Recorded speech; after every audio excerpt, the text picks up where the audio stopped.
오늘 이 시간에는 우리가 마태복음 18장 1절로 10절의 본문 말씀을 중심으로 하나님 나라 시리즈 그 7번째 시간, 천국에서 큰 사람이란 제목으로 하나님의 말씀을 함께 나누고자 합니다.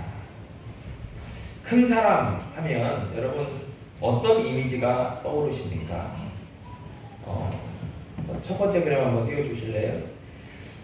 큰 사람 하면 보통 나이 연세가 지긋한 어떤 어른들을 생각하는 그런 것도 있습니다. 네, 큰 사람 하면 그래 우리 부모님이나 우리 할아버지 할머니나 이렇게 연세가 좀 있으신 이런 분들이 좀 큰 분이지 라고 생각할 수 있겠고요. 두 번째 그림 한번 띄워주세요. 더러는 큰 사람 하면 키가 큰 분. 우리 교회에서는 누가 제일 장신이시죠? 김재보 강수 목사님이시죠? 뭐 그런 것 같습니다. 그러니까 키가 큰 분이 큰 사람이다. 키가 작다, 크다 이걸로 좀 판가름 하기도 하죠. 또 더러는 세 번째 그림 한번 띄워주세요. 이분들이 누구 같습니까? 재판관이요. 그렇죠. 그 중에서도 우리나라의 헌법을 다루는 헌법재판소의 재판관이에요. 그래서 복장부터가 조금 다르죠. 그러니까 이런 분들이 상당히 큰 분이다, 큰 사람들이다, 높은 사람들이다, 이렇게 어떤 지위의 어떤 높음을 생각하면서 저분들이 큰 분이지 이렇게 생각할 수도 있을 겁니다. 그리고 또 다른 관점에서 보면요, 약간 크기와 어떤 비례할 수 있는데요. 우리나라 사람들은 특징이 이웃 나라인 일본에 비해서 큰 차를 좋아합니다. 그래서 한번 그림 좀 띄워주세요.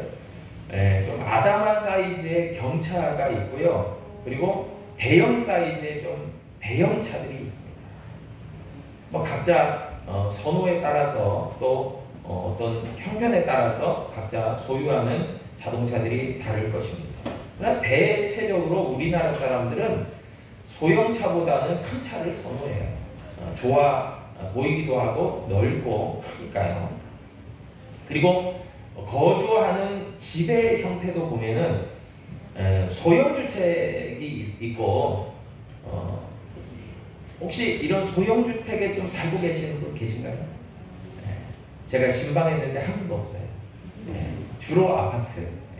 근데 그 다음 그림 한번 이 대형 저택이죠. 상당히 큰 사이즈의 집입니다. 이런 데 살고 싶으시죠? 좀 이사 좀 가주세요. 제가 신방 좀 가게요. 왜냐하면 제가 안 살아도 신방을 그 집에 자주 가면 되잖아요. 일주일에 한 번씩. 그러면 좀 저도 좀 편안함을 누릴 수 있으니까 좀 우리 성도님들 이런 대형 저택으로 좀 이사를 많이 가시기를 축복합니다. 우리 이문택 장로님 이사 가세요. 제가 하루에 한 번씩 방문할게요. 우리 임 장로님은 마음이 넓으시니까 하루에 한 번 목사가 방문해도 외면하지 않으실 것 같아요.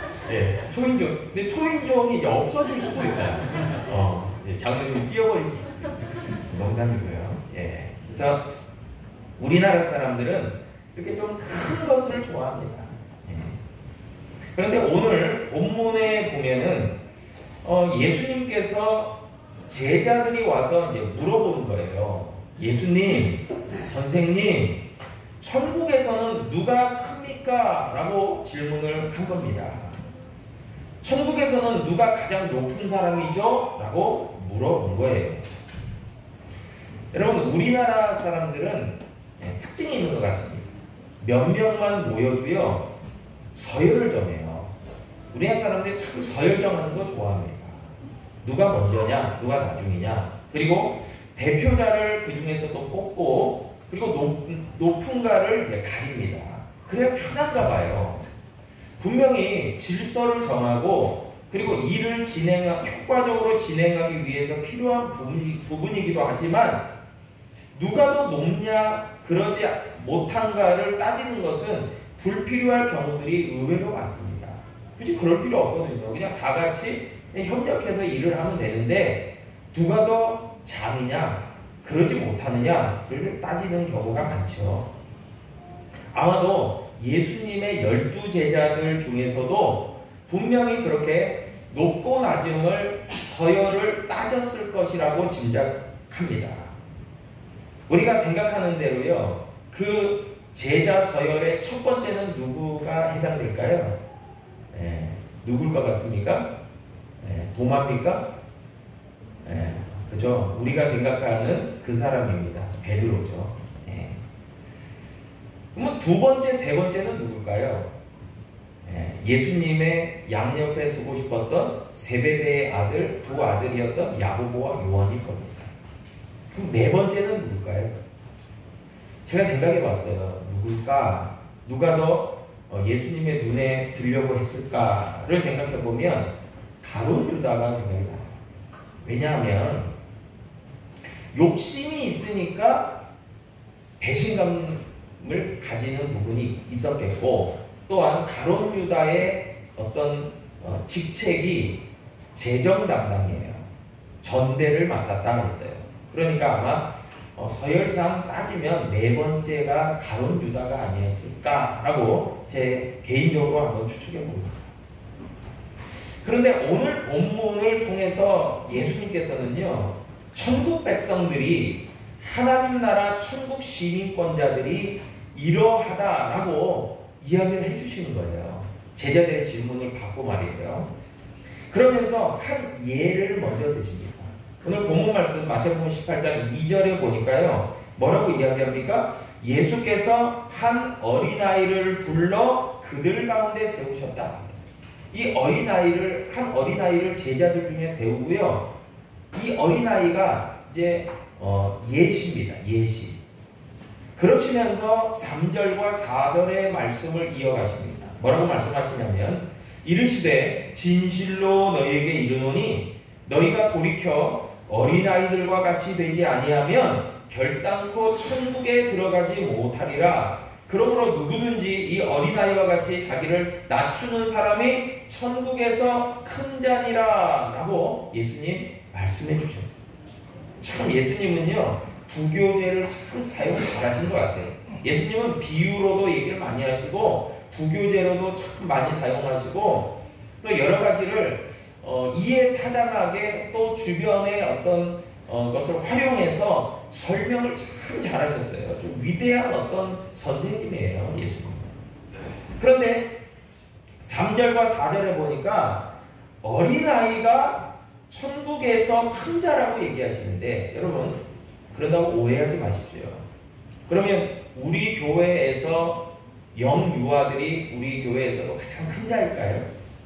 자, 지금 뒤에 이제 나유리도 있고 이렇게 하는데, 그러면 나유리가 나이상 가장 우리 교회에서 큰 자일까요? 한번 생각해 보십시오. 큰 자일 것 같습니까? 아닐 것 같습니까? 대답을 저도 못 하시겠죠? 큰 자일 수도 있고 아닐 수도 있을 것 같아요. 자, 보세요. 3절과 4절을 보니까요, 예수님의 말씀에서 분명히 얘기하고 있어요. 너희가 돌이켜라고 말해요. 그냥 어린아이가 아니고요, 너희가 돌이켜 어린아이들과 같이 되는 거면 천국에서 큰 자라는 거예요. 그러니까 돌이킨다는 것은 뭡니까? 거듭남을 얘기하고 있잖아요. 그렇기 때문에 예수님께서 먼저 천국에서 큰 자라고 하는 첫 번째의 그 어린아이를 예로 들면서 얘기하신 것은 무엇을 이야기하냐면, 예수님께서 영생을 설명하시면서 너희가 어머니의 어떤 뱃속에 들어가는 그런 것이 아니라 너희가 거듭나면, 다시 태어나면 너희가 하나님 나라를 상속받고 너희가 영생을 소유한 자다라고 설명하셨잖아요. 그러니까 돌이켜서 라고 하는 말에서는요, 그 의미가 들어가 있는 거예요.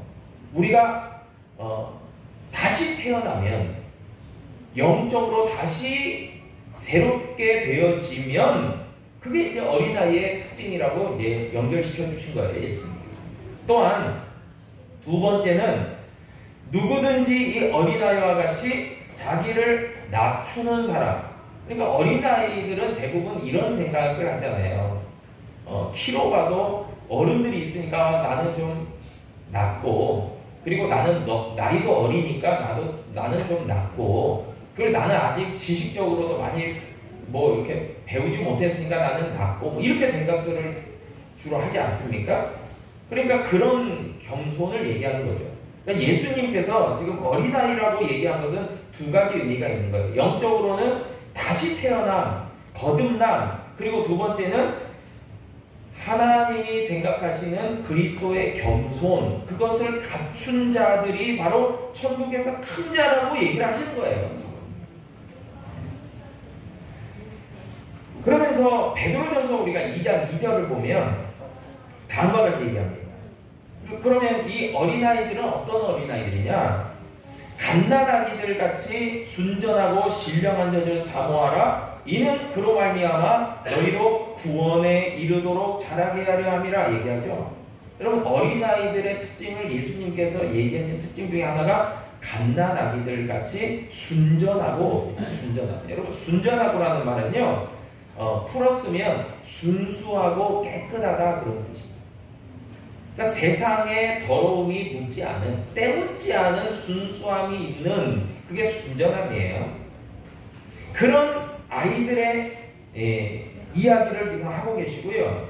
그리고 이 갓난아이들은요, 순전하면서도 신령한 젖을 사모한대요. 신령한 젖이 뭡니까? 하나님의 말씀이죠. 디모데후서 3장 15절로 17절에 보니까요, 말씀합니다.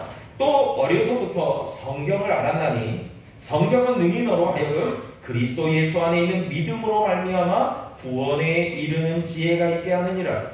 모든 성경은 하나님의 감동으로 된 것으로 교훈과 책망과 바르게 함과 의로 교육하기에 유익하니 이는 하나님의 사람으로 온전하게 하며 모든 선한 일을 행할 능력을 갖추게 하려 합니다. 여러분, 어린아이가 아직 이도 성치 않고 이제 막 이가 나는 그런 상태이기 때문에 젖을 사모하는 거죠. 그러나 이 어린아이가 처음에는 젖을 먹다가 이유식을 먹다가 그 다음부터는 이제 딱딱한 음식도 먹으면서 영유아기를 지나서 소년기를 지나서 청소년기를 지나서 청년의 때가 되면요, 딱딱한 것도 먹을 수 있는. 근데 이렇게 순차적으로 하나님의 말씀인 성경의 사모함이 있으면 그것이 그로 하여금 영적으로도 충만하게 자라게 하고 그로 하여금 하나님의 사람으로 온전케 돼서 선한 일을 행할 능력을 비로소 갖추는 사람이 되게 된다라고 이야기하고 있는 거예요. 여러분, 그러니까 그 첫 출발점이 무엇입니까? 신령한 젖을 사모하는 그 마음, 그 태도부터 시작된다는 거죠.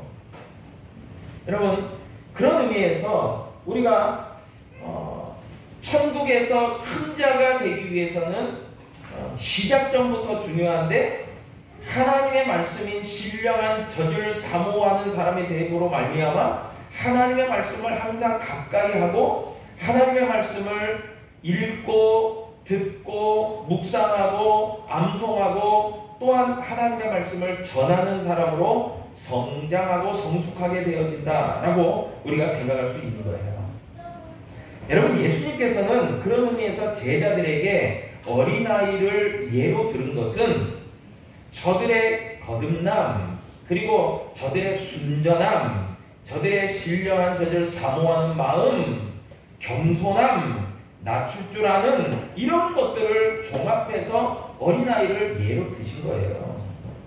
그러면서 4절 본문에서 결론적으로 얘기하시잖아요. 그러므로는 결론이죠. 그러므로 누구든지 이 어린아이와 같이 자기를 낮추는 사람이 천국에서 큰 자다라고 결론을 내려주고 계시는 거예요. 자기를 낮추는 사람, 제가 전에도 그런 말씀을 드렸지만 자기를 낮추는 사람은요, 특징이 있습니다. 높은데 낮출 줄 아는 거예요. 여러분 처음부터 그냥 낮은 사람이에요. 지식도 낮고 어떤 인격적으로도 낮고 그리고 가진 것도 없고 그리고 여러 가지로 부족한 사람이 뭐 더 이상 뭘 낮춰요? 낮출 수 있는 게 없어요. 그런데 제가 이렇게 유튜브로 여러 목사님들의 간증을 들으면서 이런 생각이 들더라고요. 어떤 목사님의 간증을 들으니까 이분은 많은 힘이 있어요. 많은 권세가 있어요. 많은 어떤 능력도 있어요. 그런데 내려놓습니다. 그러니까 그 힘을 사용을 안 해요. 물론 하나님의 일에는 최선을 다해서 사용합니다. 그러나 자기를 위해서는 내려놔요. 잘 사용을 안 하시더라고요. 그러니까 그런 것이 내려놓는 거예요. 낮추는 거예요. 그러죠. 처음부터 놓을 게 없어요. 내려놓을 게 없어요. 그런데 뭘 내려놓습니까? 그거는 안 맞는 거죠. 그러니까 내가 너무나 낮은 상태에 있으니까 높은 사람에게 아부를 하거나 이거는요 낮추는 사람이 아니에요. 원래 그런 사람인 거죠. 그러니까 여기서 4절에서 이야기하는 자기를 낮추는 사람이라는 것은요 그리스도의 겸손의 마음을 가지고 있는 사람이라고 할 수 있어요. 그렇기 때문에 낮출 수 있어요. 예수님의 권세와 능력은 엄청나죠. 하나님이시니까. 그런데 그분이 낮추셨잖아요. 이게 낮추는 거예요. 능력이 있음에도 불구하고 낮출 줄 아는 것, 이게 낮추는 거라는 거죠. 여러분 제가 신안에서 이제 목회를 할 때에 신방을 가면 제가 처음에 경험한 거예요. 연세가 좀 지긋하신 우리 권사님들께서 이렇게 이야기를 하시는데 제가 잘 못 알아들었어요. 제가 이제 사투리니까 잘 못 알아듣는 것도 있는데 그 말의 의미가 뭔지를 몰라서 제가 이해가 안 되는 것도 여러 개 있었거든요. 그 중에 하나입니다. 그게 뭐냐면은 제가 이렇게 대화를 처음 하면서 예배 전에 대화를 좀 할 때에 연세가 지긋하신 권사님들이 우리 어른이 그러더라고요. 그래서 제가 처음에는 저분이 연세가 상당히 있으신데 시아버님이 안 돌아가셨나? 어디가 살아계신가 그랬어요. 그러니까 알고 봤더니 자기 남편이 어른이에요. 그래서 우리 어른이 그게 자기 남편을 지칭하는 말이 있어요.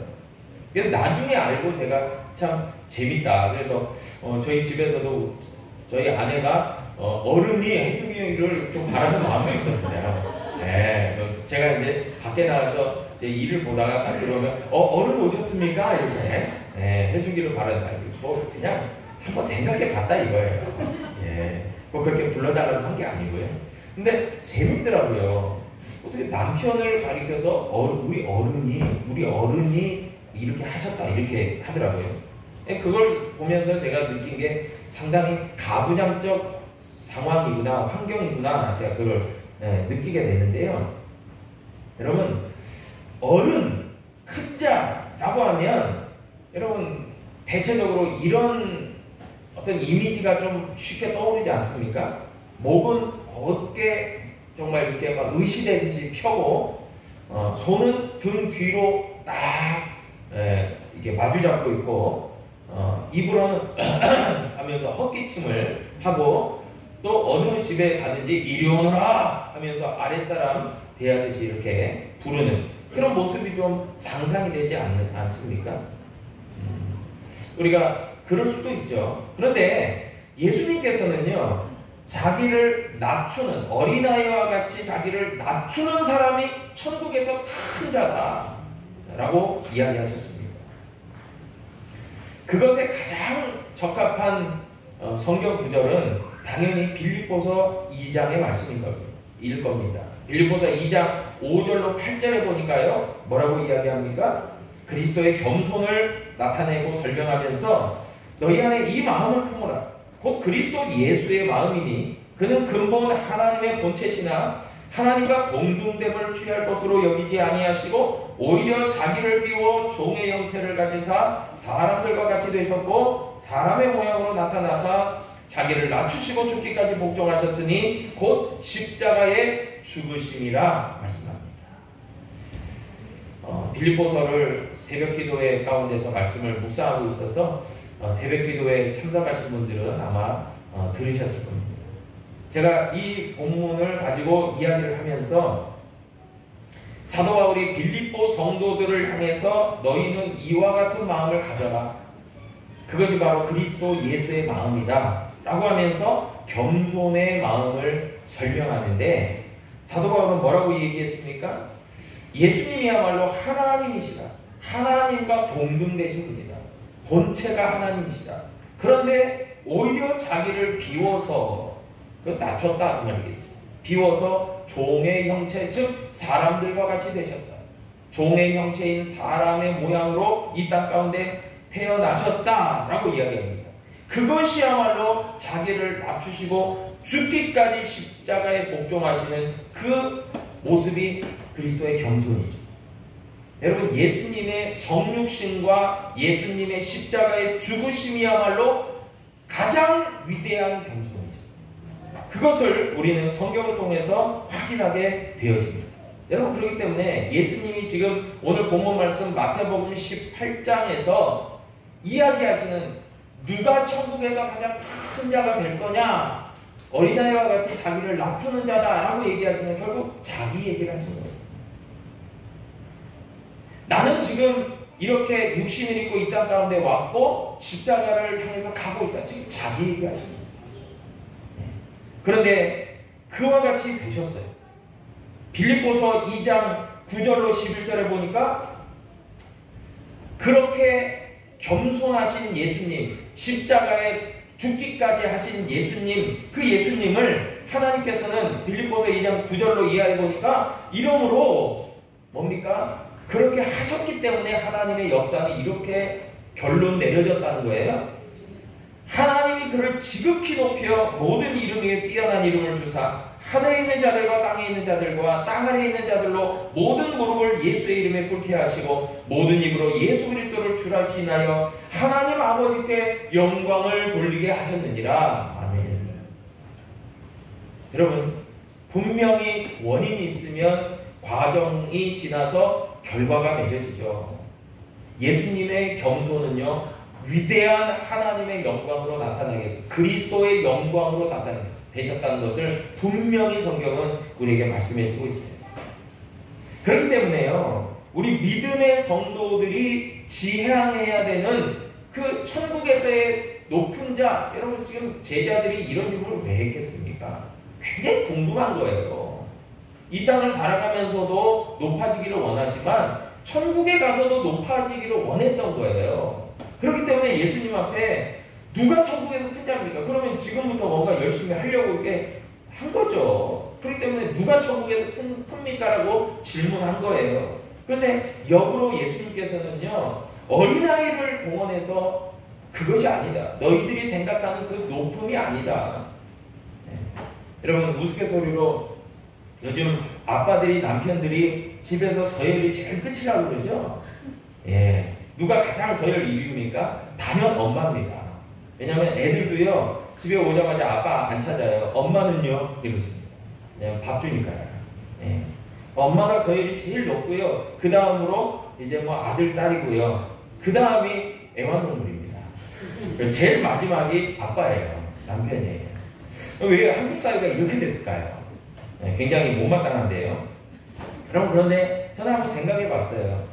그 서열이 과연 맞는 서열일까? 우스갯소리 같지만 그도 이해가 되는 면도 있다라고 생각하면서 저는 이제 이런 생각도 해봤어요.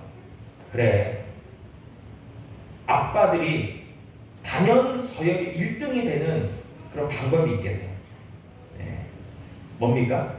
네. 뭐 같을까요? 우리 이송현 집사님 지금 나는 안 부르겠지 하고 지금 땅을 쳐다보고 계시다가 저한테 눈이 마주쳤습니다. 네. 우리 이송현 집사님은 내가 우리 집에서 서열이 참 낮은 것 같은데 내가 단연 1등이 될 그 방법이 뭐가 있다고 생각하세요? 예. 물질적 지원. 물질적 지원. 예. 맞습니다. 제가 생각한 거의 한 요소예요. 예. 물질적 지원. 그렇죠. 돈이 많으면 1등입니다. 예. 아빠로서 경제적 능력을 갖추고 이렇게 아내나 자녀들한테 딱 내밀 때 막 박수 받습니다. 네, 칭찬받고 아빠가 최고야 이런 소리 듣습니다. 그리고 우리 서성문 장로님 다른 요소는 뭐가 있을까요? 네, 다른 요소 예를 들어서 뭐 이렇게 돈은 했으니까 경제적 뭐가 있을까요? 예.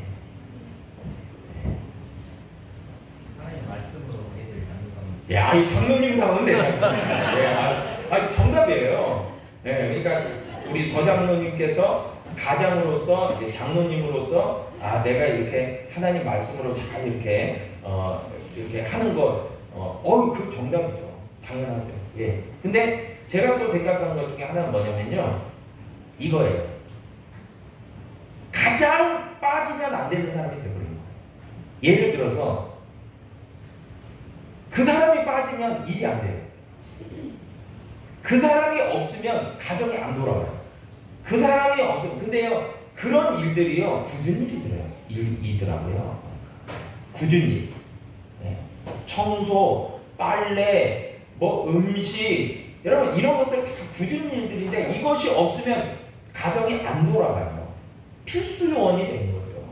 그러면 그 사람이요 낮은 자리에서 굳은 일을 하지만 그 사람이 1등이더라고요. 결과적으로 보니까.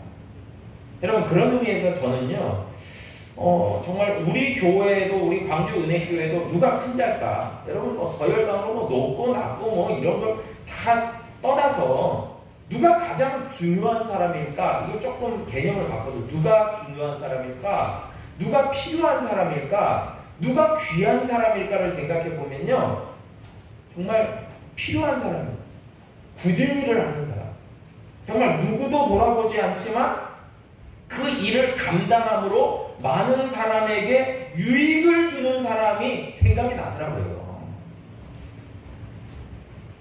근데 그 사람들이 마지막에는 칭찬받고 박수 받을 거라 생각합니다.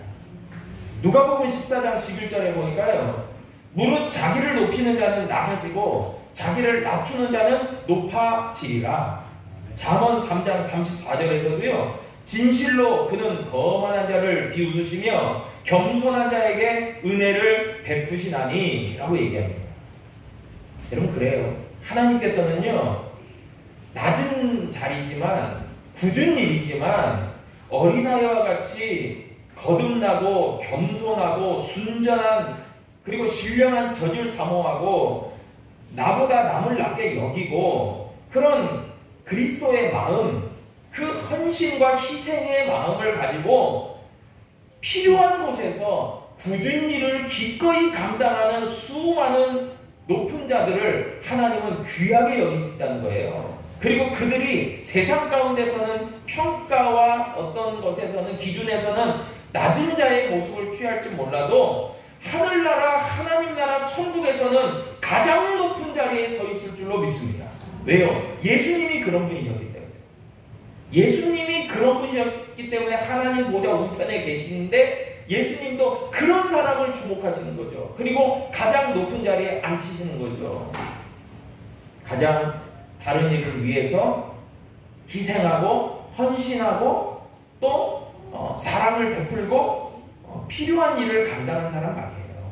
여러분 그런 의미에서 우리 광주 은행교회에 정말 그런 천국에서 큰 자들이 많이 일어날 수 있기를 다시 한번 주님의 이름으로 축복합니다. 기도하겠습니다. 아버지 하나님